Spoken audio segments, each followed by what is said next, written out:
तो इस पे राम स्वरूप जो है उनके बड़प्पन दिखाते हुए कहते हैं, हाँ हाँ हाँ हाँ, यह तो आपकी बड़ी मेहरबानी है, मेहरबानी कृपा है कि आप जो है इसको तकलीफ नहीं समझते। मैंने आपको तकलीफ तो दी।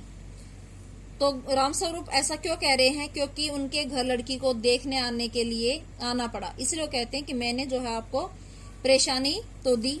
गोपाल प्रसाद, अरे नहीं साहब, जैसा मेरा काम वैसा आपका काम। जैसा मेरा कि मुझे भी तो लड़के के लिए लड़की देखनी ही थी, तो ये काम मेरा भी है। यहाँ नहीं तो मैं कहीं और जो है लड़की देखने जाता, तो मेरा काम भी वैसा ही है। आखिर लड़के की शादी तो करनी ही है। बल्कि यो कहिए कि मैंने आपके लिए खासी परेशानी कर दी। परेशानी मुश्किल की आपके लिए मैंने परेशानी कर दी। बल्कि सॉरी राम स्वरूप, हाँ हाँ हाँ, ये लीजिए। आप तो मुझे कांटों में घसीटने लगे, कांटों में घसीटने लगे कि आप तो मुझे जो है दुविधा, मुसीबत या दुविधा में डालने लगे। अब दुविधा में क्यों डाल रहे हैं? क्योंकि वो ऐसा कह रहे हैं कि हाँ, हमने जो है आपको मुसीबत में डाल दिया। ये बात कहकर जो है गोपाल प्रसाद राम स्वरूप को जो है दुविधा में या मुसीबत में डाल रहे हैं। हम तो आपके हैं, हाँ हाँ, सेवक ही हैं। तो कहता है कि हम तो आपके सेवक, हमारा काम जो है आपकी सेवा करना है लड़के वालों की। थोड़ी देर बाद लड़के की ओर मुखातिब उनकी तरफ मुख कर कर पूछते हैं, और कहिए शंकर बाबू, कितने दिनों की छुट्टियां हैं? कि आपकी जो है छुट्टियां कितने दिन की हैं? शंकर जी, कॉलेज की छुट्टियां तो नहीं है, वीकेंड में चला है। वीकेंड सप्ताह के अंत में। वीकेंड क्या है?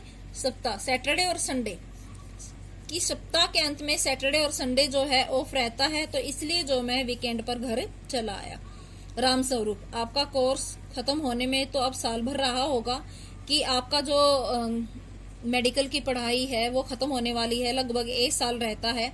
तो शंकर यहाँ पर जो है पहले ही मार्जिन रखकर चलते हैं और वो कहते हैं यही 1-2 साल। अब 1-2 साल क्यों कह रहे हैं? कि अगर वो फेल हो जाए या री आ जाए, कंपार्टमेंट आ जाए, तो उसके लिए पहले ही 1 साल का मार्जिन रख लिया। राम स्वरूप, 1-2 साल?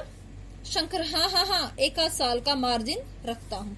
अब यहाँ गोपाल प्रसाद जो है बात को पलट देते हैं, बात को संभालते हैं और कहते हैं, बात यह है साहब कि यह शंकर 1 साल बीमार हो गया था। क्या बताएं इन लोगों को, इसी उम्र में सारी बीमारियां सताती हैं।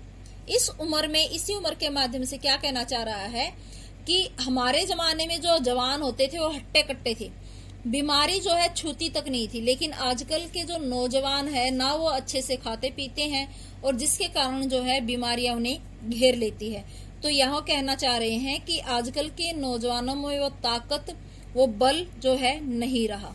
एक हमारा जमाना था। देखो फिर ये बात आ गई, हमारा जमाना था। पीछे भी जो है हमारा जमाना शब्द का प्रयोग हुआ है, और मैंने आपको बताया था कि इस पाठ में बार बार इस शब्द का प्रयोग आएगा, और इससे एक क्वेश्चन बनता है कि हमारा जमाना के माध्यम से लेखक क्या जो है सिद्ध करना चाह रहे हैं।